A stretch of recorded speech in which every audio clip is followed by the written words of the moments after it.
relevant to us, and then we sort of go ahead with that. um Trishla, thank you so much for making time. Every time we have one of these sessions, we just know without having to ask that you're taking time from a busy schedule with all the exams and tests and everything else in just life. So I think it has to be said out that thank you so much for doing this. It's precious 1 hour of your evening, and we really appreciate it. Getting started, I would love it if you can introduce yourself, Trishla, your story. What was your profile like, so that everyone here, they know what part of it aligns with them and what questions to ask you. Over to you, Trishla. Sure. Thank you so much to everyone for taking and for your time as well over here. So I'm Trishla Gandhi, and I am an internationally trained dentist. I'm from India. I studied my bachelor's in EMC Dental College in Gujarat. And ever since I was a child, I always had that dream of becoming a dentist. And when I was in my fifth grade, actually, I still remember that there was a moment I just told my mother that I want to be a dentist. And she was quite surprised as to why. And I just said, I don't know, it sounds fascinating. But I want to be a dentist in US. And she was even more surprised when I said that. So, my parents, I was so young back then, so they might have not remembered those things the very first time I said, but I still remember their expressions to this date. Um, and After when I decided to pursue my bachelor's in India, they were very happy with that. And then later on, COVID hit, and I thought maybe I need to do something for the community, and I saw that the public health infrastructure was crumbling back then, and I decided maybe yes, this is the time to pursue it. I came to United States to pursue my master's in public health and epidemiology because I was quite fascinated with the trends and what the disease trends are and how these things, because during the COVID there were a lot of statistics that were coming out, and I was always wondering from where they are coming out. So I was like, that's something quite interesting to do. And I was like, yes, I want to do this. So I came here, pursued my master's from University of North Texas Health Science Center. And then there was always this one point. I always knew I want to go back to dentistry wherever I am. And that dream of a 5-year-old child to become a dentist in US was still there. It has always been there. So I started my journey of dentistry over here. I was trying to volunteer for a couple of organizations, and also shadowing the dentist in the US was another thing that I was doing, because according to different countries, dentistry is practiced sometimes a bit differently, and that accounts for a lot of part of it, that how adapted you are to the dentistry in United States. So they want to know that. So I wanted to shadow, I wanted to see what the changes are, how I will be able to adapt to the whole situation over here if I'm in dental school, how quickly or what takes time for me to learn. I was trying to anticipate all those things when I was shadowing. Volunteering and all the other things that I was doing, some leadership when I was in my master's. I was trying to be involved with as many public health organizations as possible. So I think that's all I did. And yes, I was also working for, I think, around 2 years in public health. I was with the state government. I forgot to mention that. I was with the state government, and I was working in the data analytics team in Department of State Health Services. And then side by side, I was also being as involved as possible with the dentistry field, because I wanted to pursue dentistry later on. So that's all about me. I am from Texas right now. I'm in Oklahoma currently, because in my first cycle, I got admission in Oklahoma College of Dentistry. um, and I applied to over 30 schools in the very first cycle. And then I got 5 interviews, and I decided to appear for 4 of them, and I was accepted to the Oklahoma College of Dentistry. So that's almost my journey. Thank you so much, Trishla. Thank you. Can we, before we go into the other questions, can we set the specs a little bit more straight in a way that, so you mentioned that you applied to around 30 schools. Mhm. So how many cycles did you apply to, like in, and how many, you heard back from 5, which all schools were they? If Yes. you can say that as well, I think if there's any prospective, students here, they would love to know that. Definitely. So it was my very first cycle. In my first cycle, I applied to 30 schools and I was accepted to the Oklahoma College of Dentistry. The 5 invites that I got was, one was Marquette University, another was UT San Antonio, third one was um, University of New England, another one was Western University, and fifth one was Oklahoma College of Dentistry. So those were the 5, and I decided to appear for UT San Antonio, Oklahoma, University of New England, and Western. Because by the time Marquette University sent their invite, I was already accepted to Oklahoma College of Dentistry. Uh, and that also even happened. The funny part was I was there for my Western University interview, and the day before that interview, I got acceptance from Oklahoma College of Dentistry. So, yeah, that happens. Yeah, look at that smile. That's what I think everyone here is waiting for to happen to themselves as well. And I'm sure it will. Amazing. So, a lot of questions that we got, Trishla, at this point, because everyone's in that, May, June time where they're also, most of them are done with the applications or almost ending with it. And they're thinking about the interview and bench section. So let's probably dive into that soon. You attended 5 interviews at 5 places or 4 schools. Yeah. How different were they? And when there are people applying to so many schools and preparing beforehand for interviews, what would you tell them are the most important things to focus on when they don't know which schools they're going to interview at, but still preparing? What would your suggestion be? So, for the interview for most of the colleges, I would say there are quite a few things that are common for all the universities.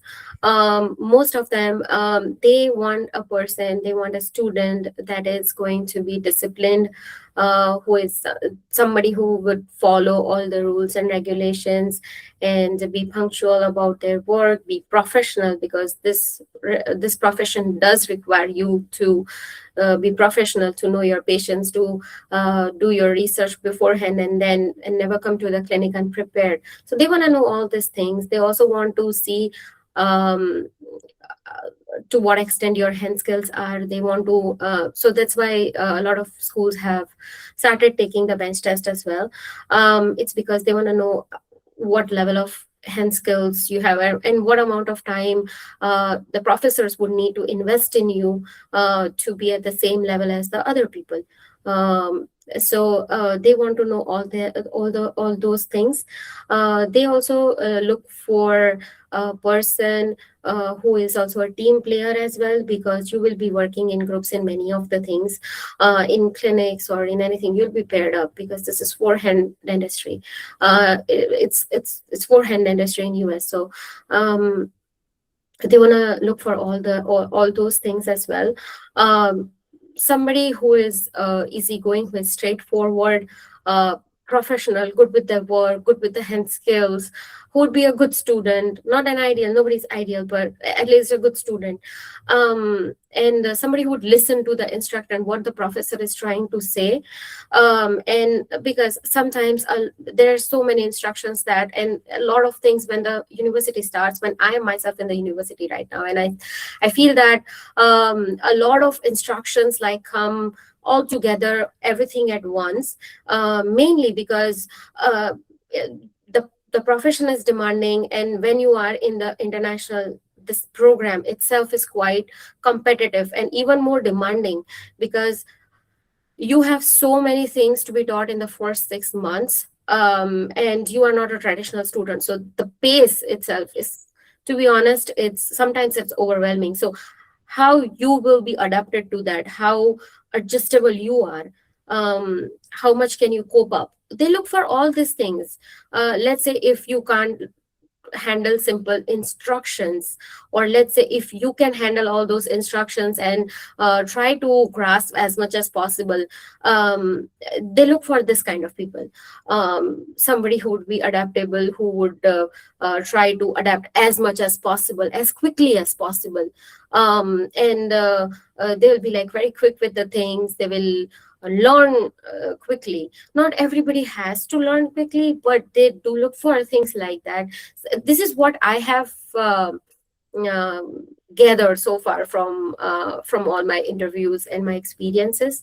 I can say they look for those things. They want to know what how much updated you are, how much research you have done for their university. If you don't know anything about their universities, you don't have to remember the faculty names, but at the same time, if you know what advances they are making in in their university, something that makes them think that you have done your research, you have done your part, you know what you want. That is what they are looking for. Got it. My next question is going to be very questions very specific. Answer, I don't know how specific you can be, but while I know that, I also know that everyone here, I've spoken to a lot of them, some of them I haven't, they have this question in their mind, which is every school asks, or every school wants to know that we are coachable. Right? They want to know that we're eager to learn, we're open to learning, and it's a great theory, and it is very important. Agreed. And there's there's a And while speaking there, a couple of things in the interview, I mean, couple of things I can think about is maybe not sounding like, a lot, not being very defensive, yes. But apart from that, as someone who's been through so many interviews, how do you think an applicant can really reflect that quality that they're coachable? If you have any, like, 2 or 3 tips to tell them that if you do this and this and this, they will get the, impression that you're here to learn, what would that be? Yeah, so there are a couple of ways you can reflect those things. First one would be the your personal statement. So the personal statement is one way of definitely reflecting that you are coachable, you are open to learning new things. You can put in like at least, not at least, but I would say. You can say one of your experiences in your personal statement. That way, um, they will know that you are a person who is open to trying new things. You can say something that like for personally what worked for me was I put in one of the experiences in my personal statement, saying that I try to learn new things, and I gave an example of what I did during my dental school, that I was doing some other things, and I was watching a lot of videos and stuff, and then I was also doing some C credits to be more updated myself. That way, I can be up to date with the technology. And then during my shadowing, I also learned about the digital dentistry, which is now heavily practiced in US. It is a part. It is like a norm right now, especially. Especially in US, digital dentistry is a must. You need to be up to date with the things, even if you have not learned in dental school. It is a must. You need to be updated for that. So I learned iTero, which is like you can digitally scan and take the impressions digitally. So I learned that. I never knew about that earlier, but I learned new things doing that. And you can reflect on those things while they ask you supplemental questions. They ask you in Kira also, if the university has Kira, you can say some of the experiences there, because they give you a chance to say all those things. There are many other places in the CAAPID application where you can update those things. Even in the personal statement, you don't have to be very specific in the personal statement.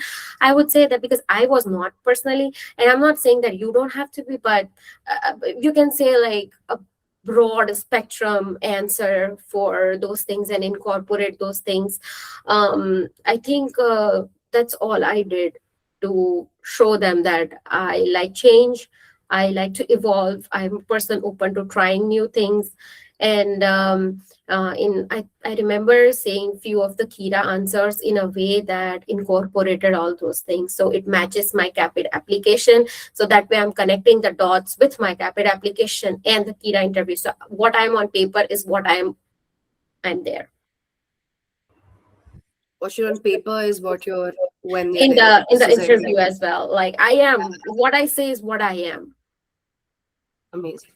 Every Pathfinder, Meenakshi and I will get something to take away for us and to pass on to people, and this is definitely one of them. We definitely agree with that.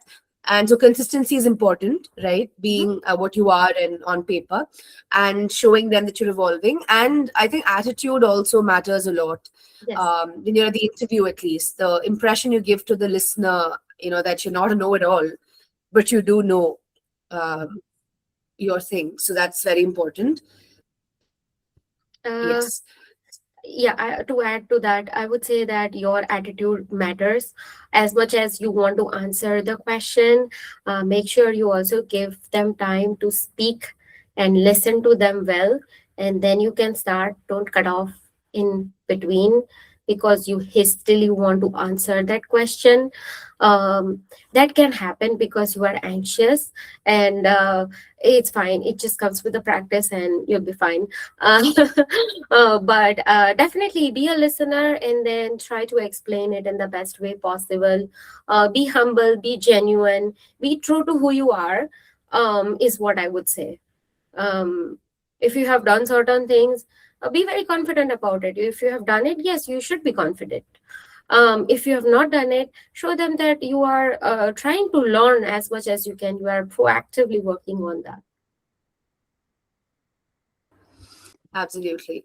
There's something that Nourah, our co-founder, Dr. Nourah, said yesterday in our other webinar, that whenever we choose people or we hire someone, hard skills can still be taught and trained, but attitude and soft skills definitely something that you want them to have, or be open to learning. And as someone who's been in leadership roles, I think I also feel the same way for sure, and I'm sure any of you all who's been there would attest to the same thing.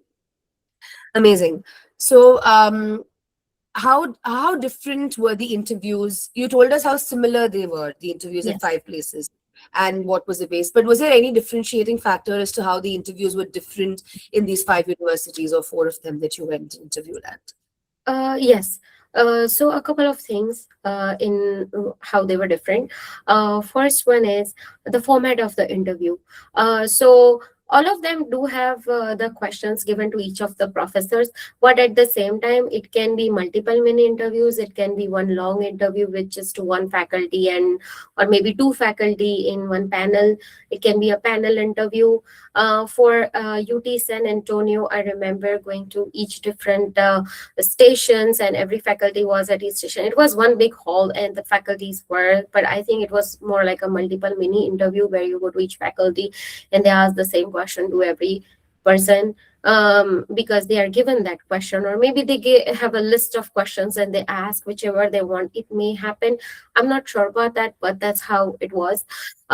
For University of New England, let's say, they had, my interview was with just one faculty and one third-year dental student who was also there. So that can also happen. Sometimes it's where your interview can be with two or three faculties at the same time. They all are in the same area, and then you go with them for half an hour and be done with your interview.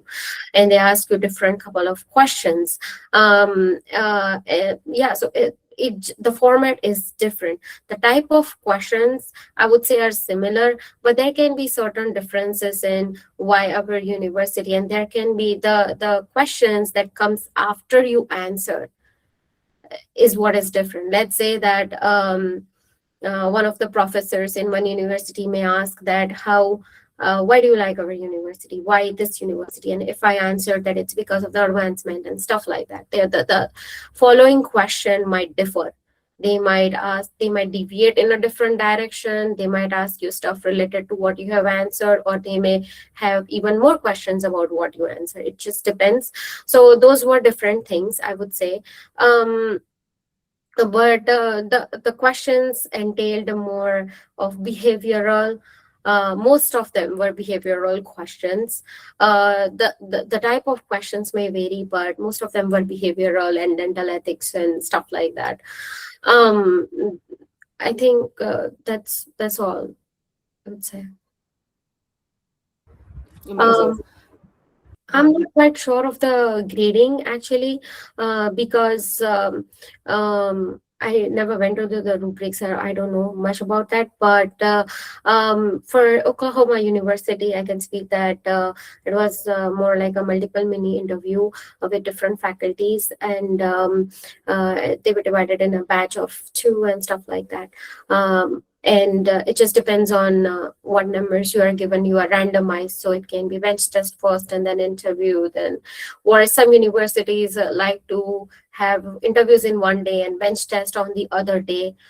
Some universities also like to take interview and written exam on the same day and then bench test on the next day, or it can be all in one day. What was the written test like at Oklahoma? It is more related to the INVDE questions. So if you have done INVD, I would say that it does some favors, but at the same time, many of the written exams um, uh, had questions. Some of them had clinical questions. Some of them it entails a bunch of questions, and prosthodontic is something I would focus on for the written exams. It can be any university. The universities like to test you on that, but it's more like an INVD format. Um, it's not always case based. Sometimes it's theoretical as well. So try to read, because the written exams I felt they were difficult, especially Oklahoma and UNE. Other written exams were a bit difficult for me. Yeah, read well for written exams. I don't know the weightage of that. I never went into that part, but yeah, they do have some written exams, and they're gonna give you all those details when you go for the interview. Before the interview, they're gonna give you everything.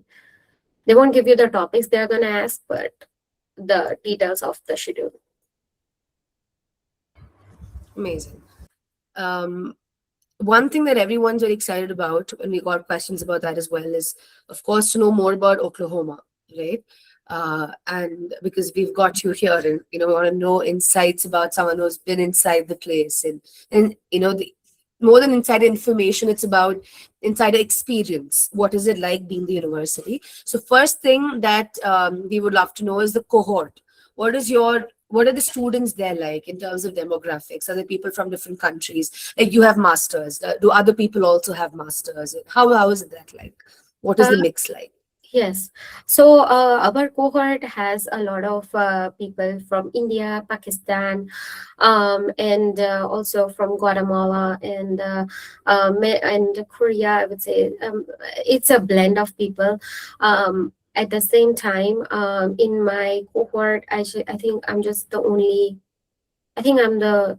There are just two people who have done masters in public health or any something related to that, but the other were working as dental assistants, hygienists, um, uh, and they had those background, like something dental related background.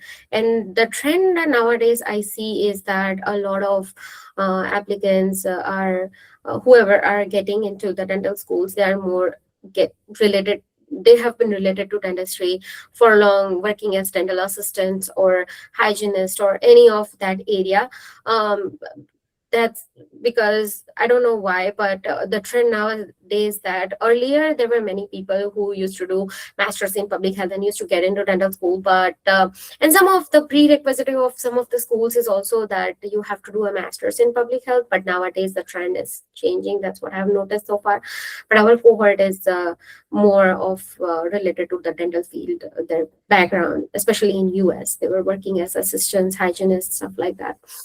I think I'm the only one who did masters in public health, and a couple, like two or three more people who did masters in some other field not related to dentistry. Okay, got it. So it's a blend. There's no set pattern, but in general, as you rightly said, in all the universities, the expectation of having US or Canadian experience is increasing. That is very important. Yes. Got it. Um, as someone who's done a master's in the US, did you do that because you wanted to, or was that more like a bridge course to get to the DSDMD? No. So personally, for me, I wanted to do masters in public health. Back then, when I Another did my COVID question. yeah, um, Okay, okay. back then I did not. I knew that I was not gonna stay in India, and I knew the fact that I want to do a master's, but definitely not an MDS. That's in India. So I decided maybe I want to do something that I'm good at, and in my internship, I was also working on a research paper in public health dentistry. So all of that combined effect, I think, led me to do my master's in public health here, and I came on student visa here. Um, at first, and then I was doing my master's, and I think it was almost a full ride scholarship. That also was one of the driving factors as well, to do a master's, to not have any loans thereafter. So that also kind of worked in my favor. And then I was also trying to be more associated with dentistry after I was done with my master's while working in public health, because I definitely wanted to get an idea of what and how the community work is done here, how the public health works here.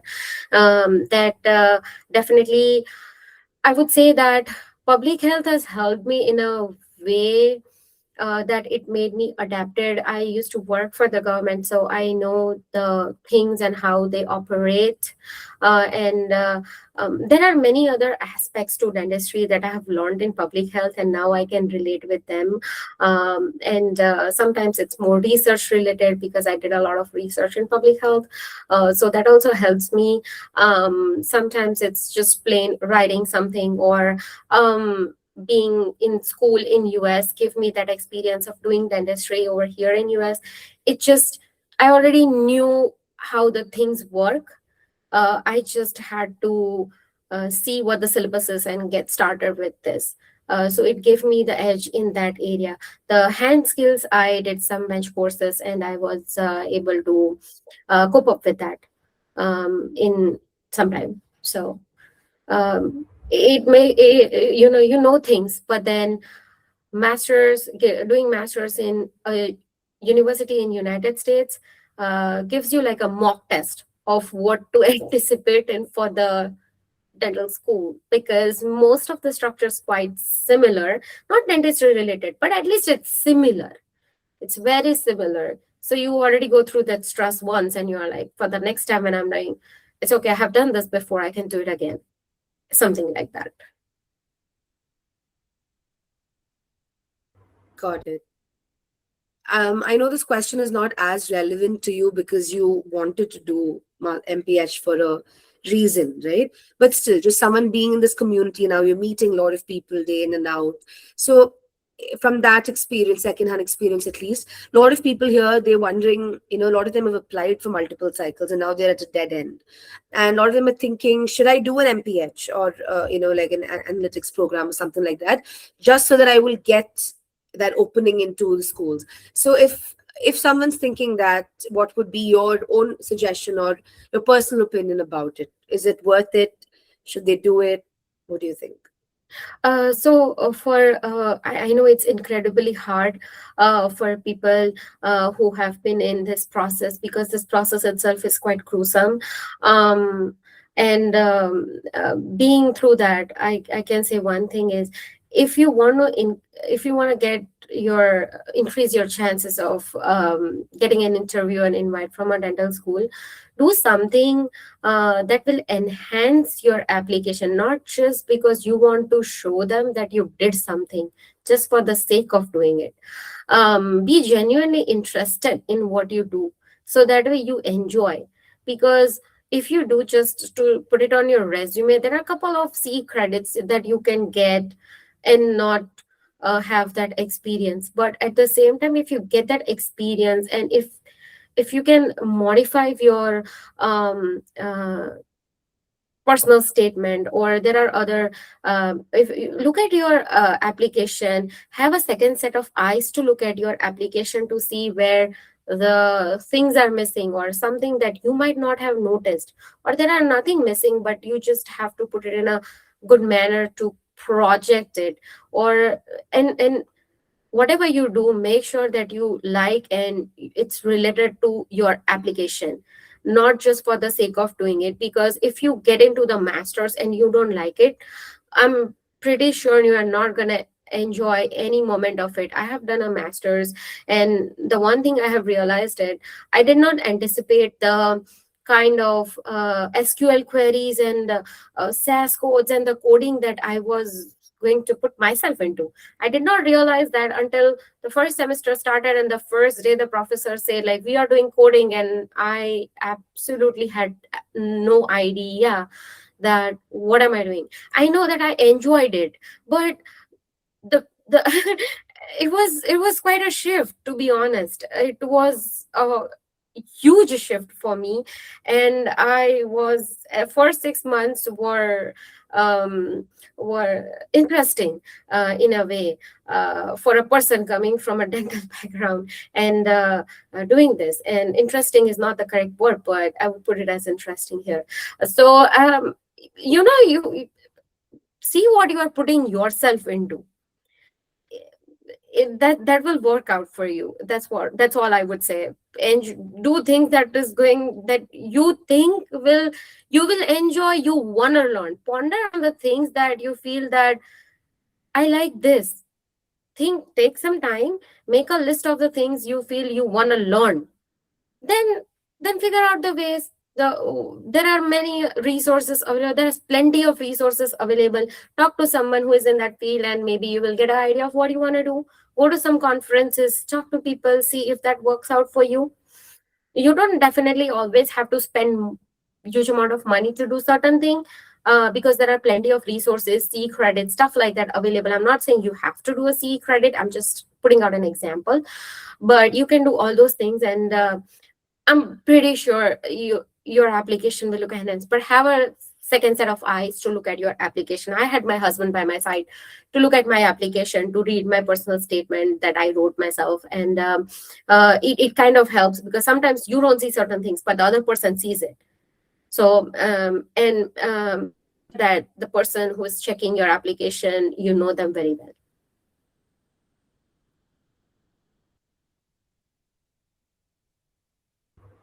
Amazing. Learning is the first aspect that we should consider. And I know to everyone here, it probably sounds idealistic because, you're on the other side and you're trying to figure it out. But I think it makes sense also because whatever you do, there's no assurance you're getting in, unfortunately. So that while that mighty truth exists, whether we like it or not, finding something you really like and being able to bring that into your story would really help.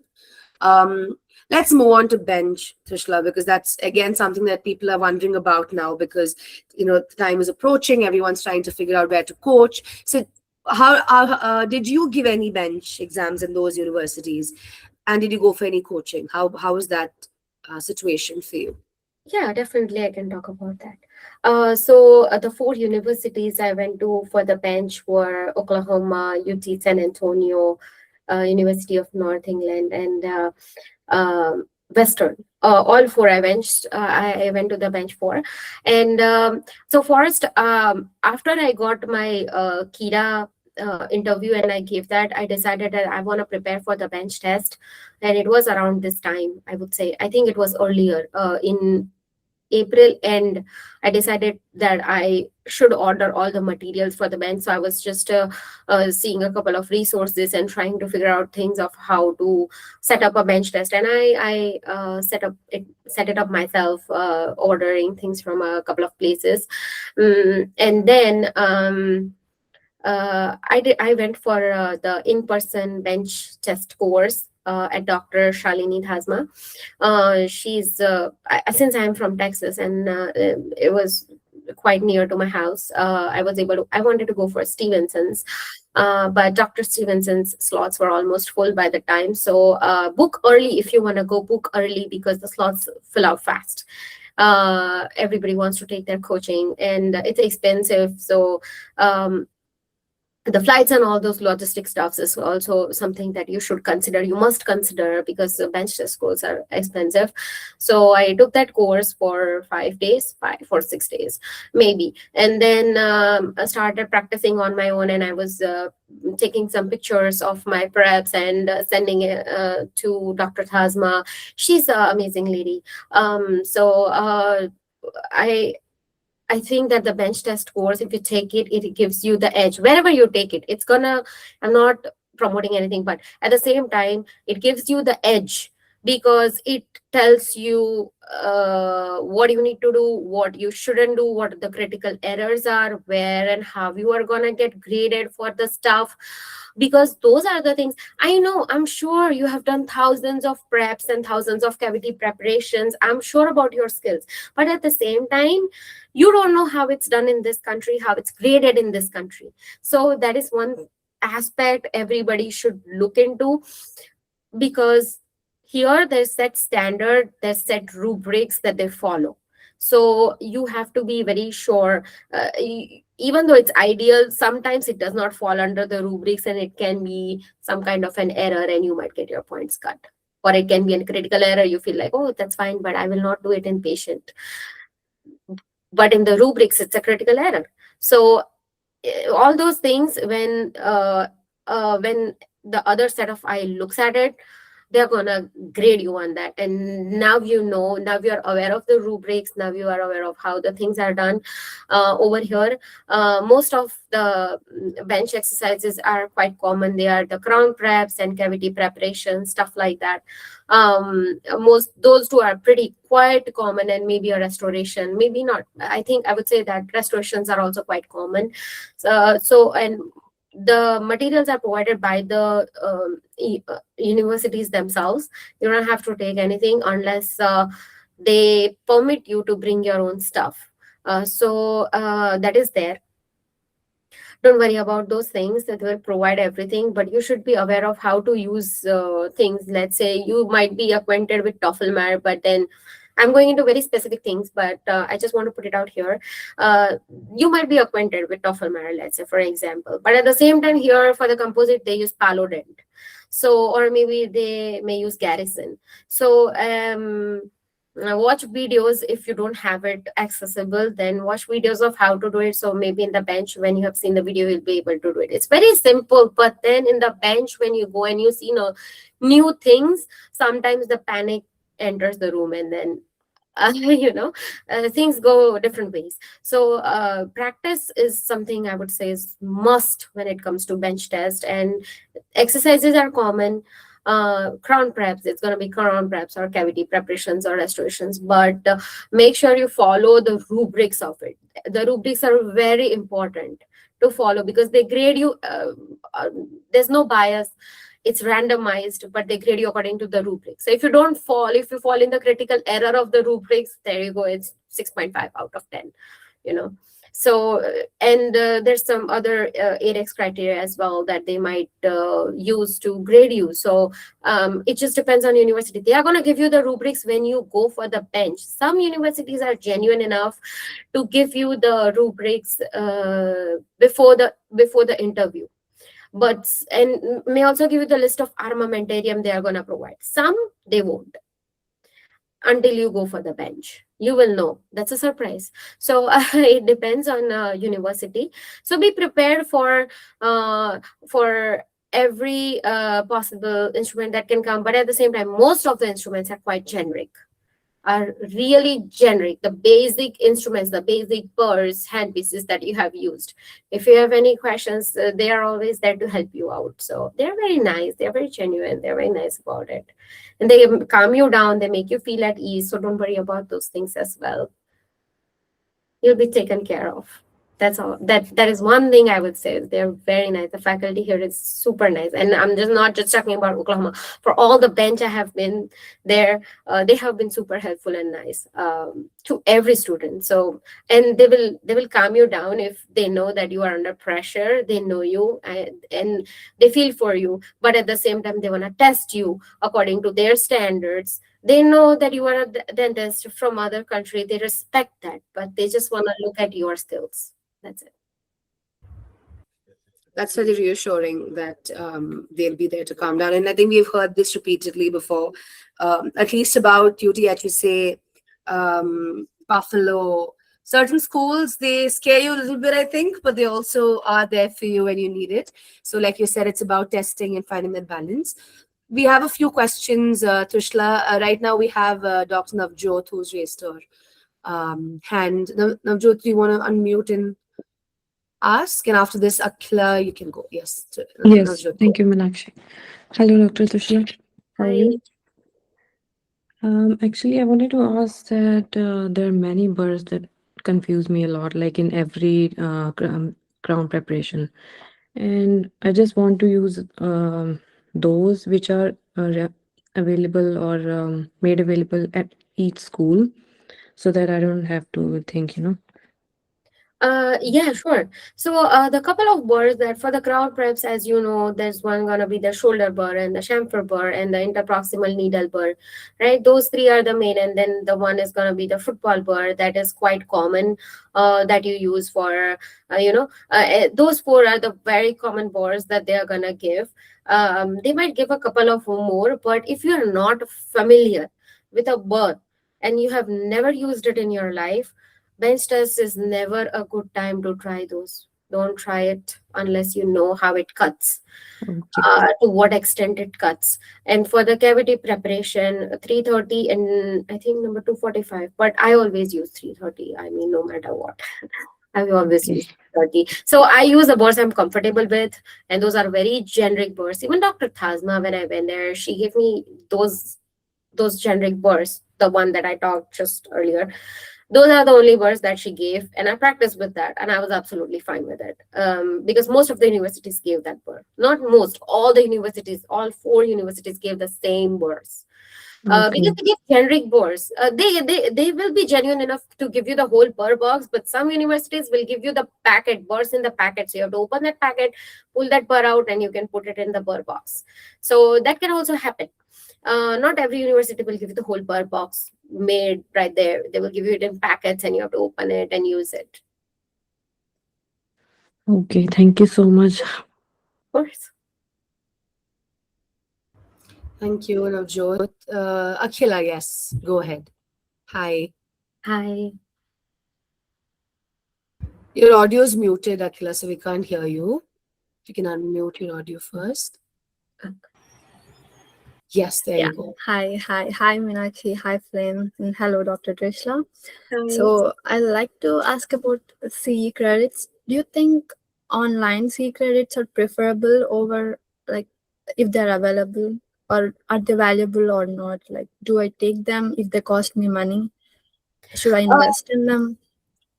So invest in the CE credits that you feel will add value to your hand skills, to your knowledge. You don't, I mean, there are a couple of CE credits that are free. I have done more than 20 CE credits, not so many CE credits. All of them were free. If you Okay. open a Colgate website, they have many CE credits that are free. They have many other if you write free dental CE credits, stuff like that, you'll find many. I'm sure because Yeah, I so found actually many. I have the Colgate C credits, but right now I'm looking at the Maryland Dental Association credits. It is an online webinar. They're hosting it. It's the interpretation of CBCT. Mhm. But it's like $225. So I don't know, do I take it or not? So I'm just taking because of so much money happening. If it is valuable, then I'm gonna do it. But I just wanna ask your opinion on that. I would say that try to find an alternative if there's any free credits that are available for CBCT. I think you might be interested in that. Maybe that's why you took that direction. So look for certain resources related to CBCT, CE credits if there are any. Mm-hmm. You can't find anything, then you can surely take that course if you're really interested in. But I Okay. would say that if it adds to your hand skills, or let's say you want to learn something digital dentistry, right? CBCT is something you can also learn when you are in dental school. Right now I learned CBCT just a couple of weeks ago. Okay. Professor taught me that, right? Okay. So you know what I'm trying to say. So there are Mm-hmm. there are certain topics that you will definitely learn, and I know that you are going to learn in dental school. So instead of CBCT, I'm not saying you don't do it. I'm just saying that look for the areas where um, right now, as a general practitioner, as a dentist in India, what kind of courses you would do, not CBCT, Okay. but something different. You would do something that is going to enhance your skills and would enhance the experience of your patient. Let's say you will go for digital dentistry, or let's say you learn how to mill a crown. Even though you don't do it in a day or something, that's fine, but at least you learn how to do those stuff, and then maybe you learn something about lasers. Learn something related to advances and not the core topics. Okay. Okay. I That's just I, to you. I'm yeah. not saying that you do. Right. Got you. I just took that topic because it is available first thing. And the second thing is I have a research paper based on digital dentistry and CBCT especially. So that's why I took it. So I'm Definitely. thinking, Yeah, yeah. if you have something like that that is related to your application, go for it. But at the same time, look for certain resources that are free. I'm sure you will find something that's free Mm-hmm.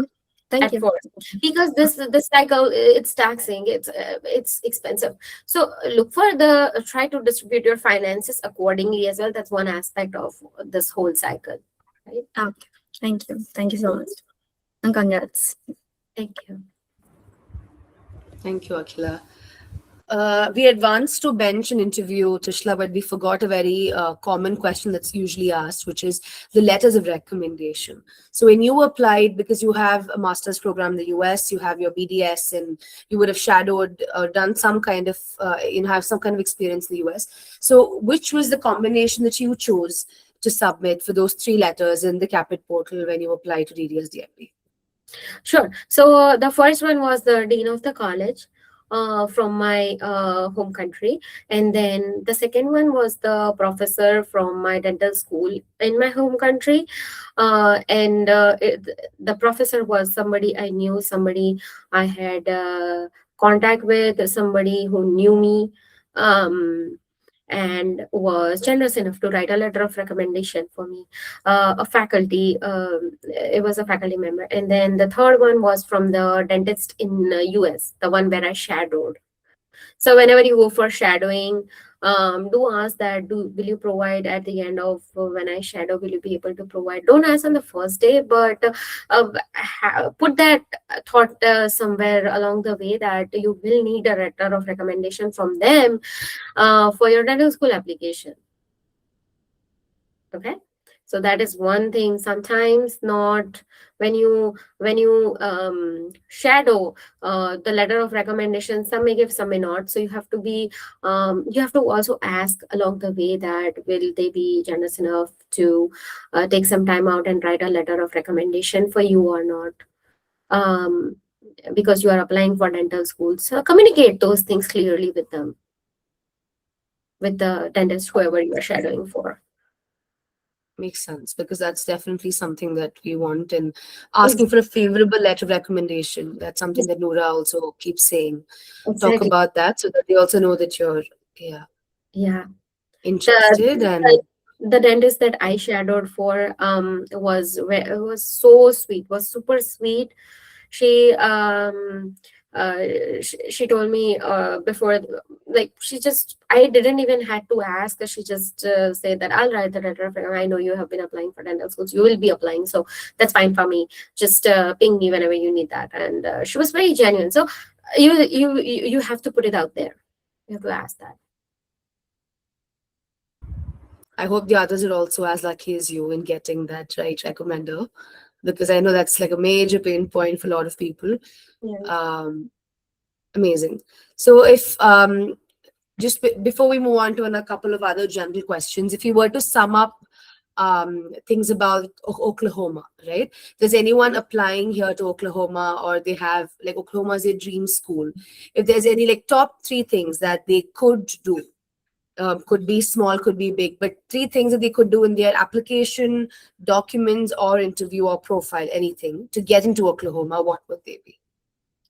I would say that volunteering experience, and I'm not saying that it is something that you must have, but from the thoughts that I've gathered, I would say volunteering experience, having the hand skills, and be genuinely interested in giving back is one of the things. Work for the community, I think that's also one of the major driven factors for many of the applicants. And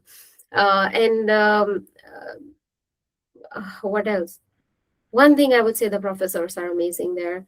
um, you can also be in touch with them, be in touch with, because there are many other opportunities and volunteering opportunities that in Oklahoma, that I think people somewhere who lives in Oklahoma have the edge, because I see some pre-dental students, or let's say some other people who are international dentists, they try to stay in touch with a few of the people out there in Oklahoma, and then all those things helps.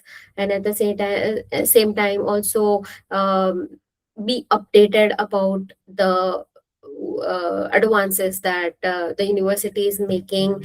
And uh, I would say, I just have to think.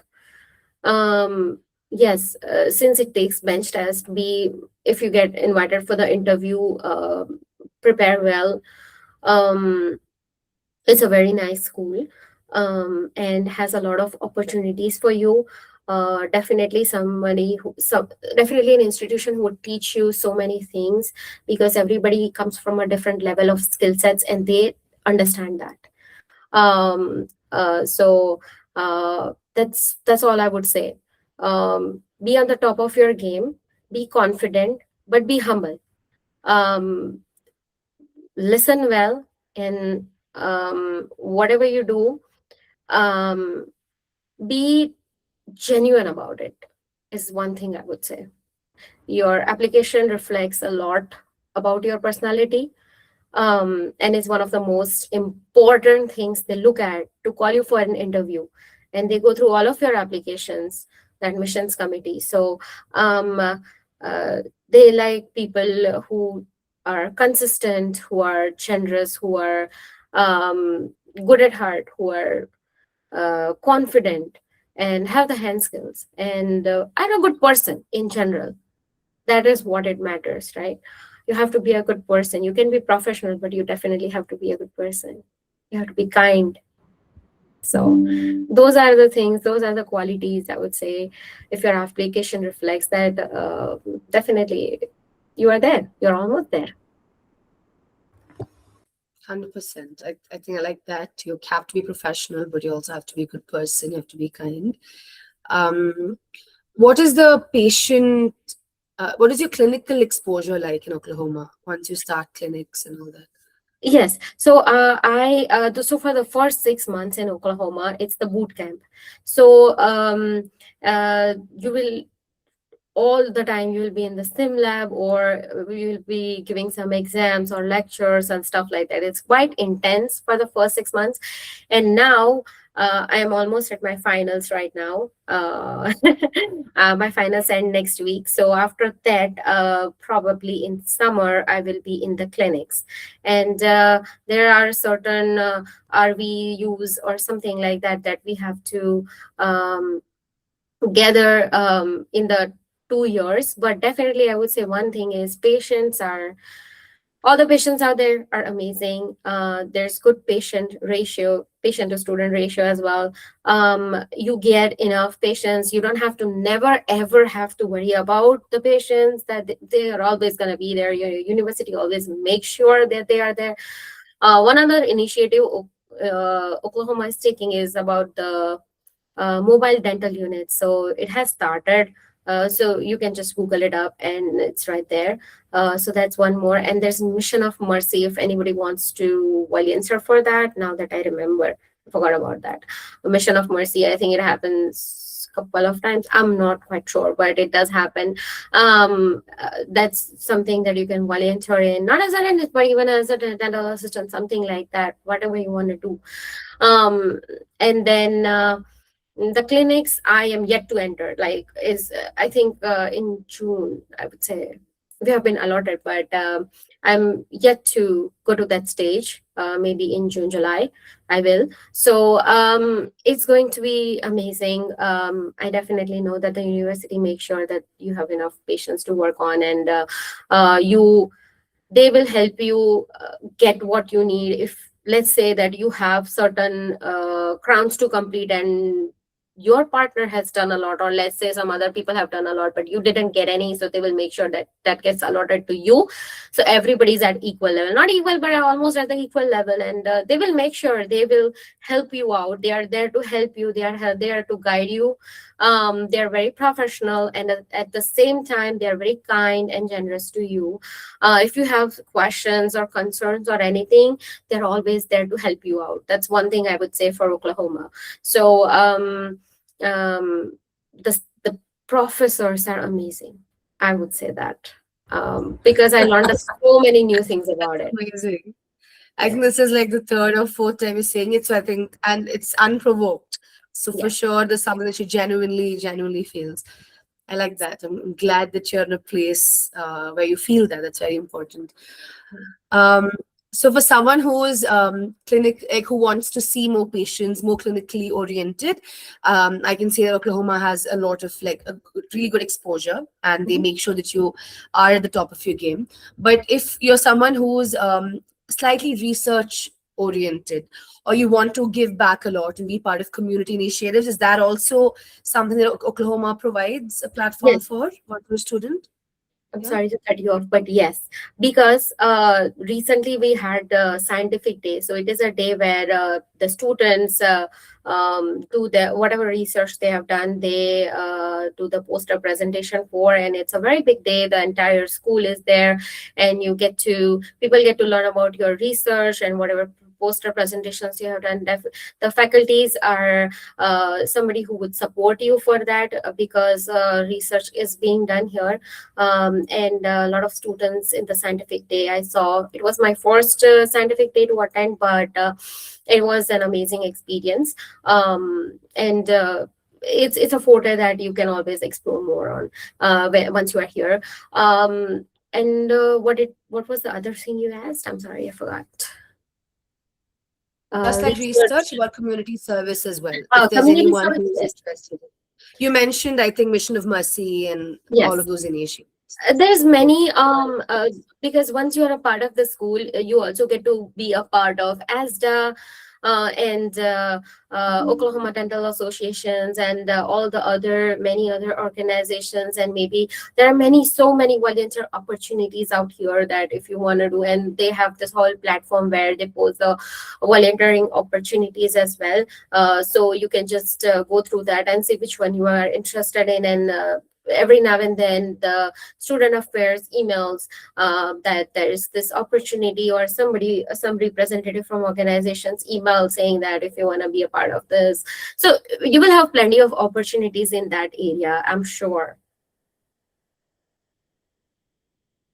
Amazing. Thank you so much, Trishla. I think all of us have learned a lot about how Oklahoma is. And after taking all of these pathfinders, I think, we as coaches, we know how certain schools make you feel. Like repeatedly, there's that warmth when people speak about certain schools, not all schools. And I think maybe Oklahoma for you, at least from you, is definitely one of those. We're almost at time, but we have one question from Dr. Rajveer. We'll take that. I think what's the fees for Oklahoma? So while the answer is, I'm sure, on the website, if there's any insights you can provide about like cost of living and things like that, more practical insights, combined with loan opportunities, what you've heard about it in Oklahoma, we would love to hear that from you. Definitely. I'm not sure to what extent I can answer that because I'm myself applying for the FAFSA loan right now. And I am in a process because for the 4 6 months in Oklahoma, it's a boot camp. So it is not a part of the loan. So you are paying out of pocket whatever the fees is going to be for the boot camp. But for the next 2 years, you can take the FAFSA loan, and I have already applied for it. The financial department, I think, emails you once you are a student, and they will have a webinar or seminar with you or lecture with you on how to apply for the loans. I know that is an expensive program, but at the same time, I think the school that accepts you is the one, is the best for you, is all I have to say. I mean, agreed. What else can we do, right? I mean, it's that competitive. Agreed. So for you, because for Oklahoma, it's a green card residence school. So the loans are FAFSA loans. There is other private lenders too. There are the Okay. options that you can always explore. I am yet to explore because I have my final, so I have not touched that part. But I am in a Okay. process of the FAFSA, and then I am also going to explore Okay. some of the other private lenders and see what the interest rate are for each loan. So I'm yet to explore that part. That's why I said I don't know to what extent I can answer that question because I am myself in that You're, process. you're yet to get there. The school provides support or like, Yes. consultations for that.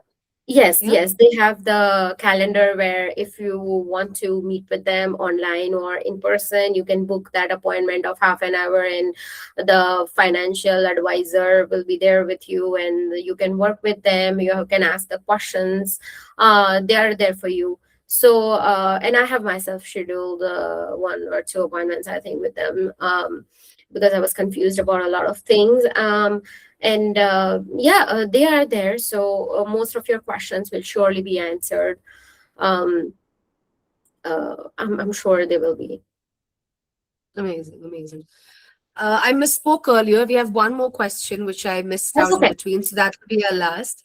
And it's about interview coaching. So Dr. Navjot, who spoke to us earlier, her question is, what is your take on getting coaching for interview preparation? I would say that yes, definitely go for it, because I myself took the coaching from Caapid Simplified, and I was quite surprised about some of the areas that I needed to work on, and the coaches were amazing. So I would say that it is highly recommended if you take it. I can personally, I was not, I was an introverted person before. It might not seem like it, but I was. I'm not now, but I was. So it took some really it took some really some coaching for me to get the ideas out of my head and answer it in a way that it should be answered. I The answers is never right or wrong, it's just how you put it, right? So that behavioral thing, sometimes if somebody comments, it helps. So for me it worked out well. I was able to modify some of the things that the coaches said were absolutely necessary for me, and it helped me in this way. So Yes, Navjot, coaching would definitely help because, but like someone will give you comments, but if at all you're not going for external coaching, then like she mentioned earlier, a second pair of eyes for your application. Similarly, someone who knows you, but maybe not too well, who will pick out things like you're sounding defensive, you're sounding like you know too much, or yeah. those things. Who's open to tell you that, please go sit down with them and practice. Yeah. Yeah, let's say that if you answer some questions, and then if you answer a question and then you might have genuinely given a very good answer and you put out your whole experience there, but at the same time you sometimes the tone or the connectivity of that answer matters, and the flow of the answer, have you put every sentence one after the other.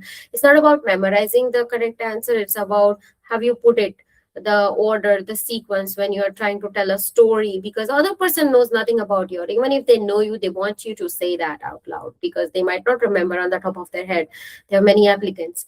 So that's why when you put it out there in a conversational form, some of the eye contacts and other behavioral things that you might not notice are quite noticeable. So all those things that second set of eyes or coaching helps with. Amazing.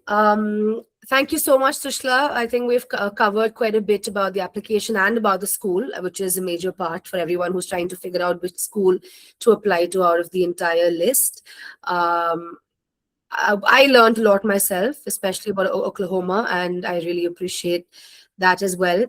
To everyone here, Dr. Trishla has made it very clear that she wants to help. She's here to like support people who are in this process. So if any of you all have any questions about Oklahoma that might pop up in the future, please feel free to email them to us and we can ask them. We can sort of pass that through to Trishla and get back to you. And we're hoping to have more of Trishla's experience on our channels as well, including our blog. So looking forward to that as well. But please let us know if you have any questions. And again, thank you so much, Trishla, for coming and spending this time. And good luck for your finals that's coming up, and for everything that's coming up for you. And good luck for what's next. And may the loan and everything get through easily and smoothly. Yeah, thank you so much. All right. Have a good night, everyone, or a good morning if anyone's joining in from other parts. See you soon and keep an eye out on our channel. We have more webinars and more Pathfinders coming up. Sleep well. That's important. And think about the application tomorrow. Bye-bye, everyone. Thank you so much. Thank you, everyone, for your time. Bye-bye. No problem. Thank you. Dr. Spandana. Oh, I'm really sorry about that. Not sure what happened. We will check the back end. Meanwhile, can you maybe send your number so that we can, don't send it here because this